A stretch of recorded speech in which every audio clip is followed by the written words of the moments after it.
Support WrestleTalk! Give us a subscribe. Although he came into the WWF as the ultimate blue chipper babyface Rocky Maivia, it wasn't until he turned heel that the Rock star began to grow. He won his first WWF Championship at the 1998 Survivor Series and then main evented the next 3 WrestleManias. But in 2001, Hollywood came knocking on his door, and a supposed clerical error led to his departure. I am Luke Owen, and this is the real reason The Rock was released by WWE in 2005.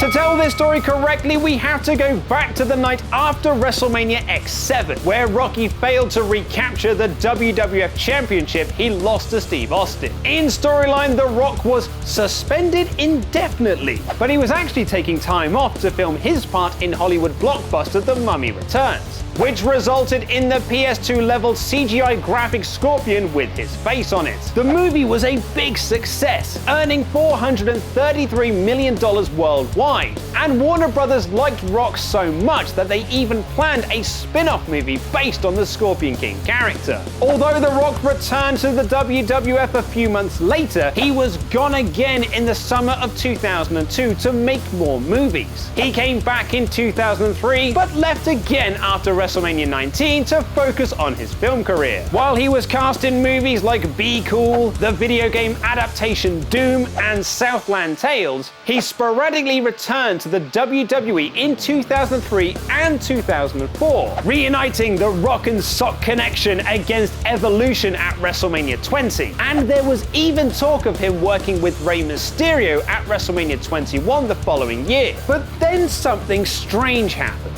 In early 2005, The Rock's contract expired and the company didn't bother to renew it. One of their biggest stars of all time, and they just let him go. He told Dave Meltzer of the Wrestling Observer, "The company and I are at an odd crossroad. It was an oddly quiet ending, without any interaction or communication from the front office or the old man. Surprising to say the least, especially after 8 years." And that was it. Rocky was gone from WWE. This has led to a lot of speculation as to why The Rock was so quietly let go. The official WWE story is that head of talent relations at the time, John Laurinaitis, simply made a clerical error and didn't realize his contract was up. And Vince McMahon didn't know anything about it because he was healing from the injuries he suffered at the Royal Rumble. Many wrestling journalists, however, have called this story simply preposterous. In fact, some believe that another WWE superstar with a bit of backstage power may have had something to do with it.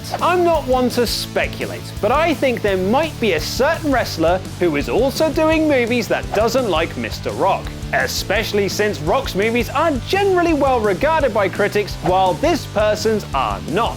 And if the comparisons aren't bad enough for this person already, wait until all those other WWE movies come out and bomb. In other words, I think it all boils down to pettiness. Alvarez is referring to Triple H, who had just starred in Blade Trinity, which received awful reviews on its release and made the least money domestically of the trilogy. And the two have a storied professional rivalry. Allegedly, WWE felt that The Rock wouldn't make it in Hollywood and were happy to let him go so he could go and fail. Something Rock referred to in an interview when asked about WWE trying to discourage talent from trying other projects. If you're lucky enough to get a little bit of success and then you want to do something else which isn't in your forte, you're met with a lot of cynicism. But you have to fight through that and bring it. To further back up this theory, The Rock showed an interest in being a celebrity guest host for Monday Night Raw in 2009 and 2010, but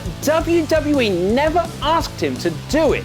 He did some pre-recorded videos in 2007 and 2009, but he never appeared in front of the live crowd. By this point, Rock was a huge movie player, starring in Race to Witch Mountain, Tooth Fairy, and Get Smart, and was set to star as Agent Hobbs in Fast and Furious 5. So it was weird then on August 2nd, 2010, when Raw had skits with Will Ferrell and Mark Wahlberg promoting their new movie The Other Guys without featuring co-star The Rock. You know, Dwayne Johnson is in that movie, and they didn't even mention that on a wrestling show. You'd think you might want to drop that in.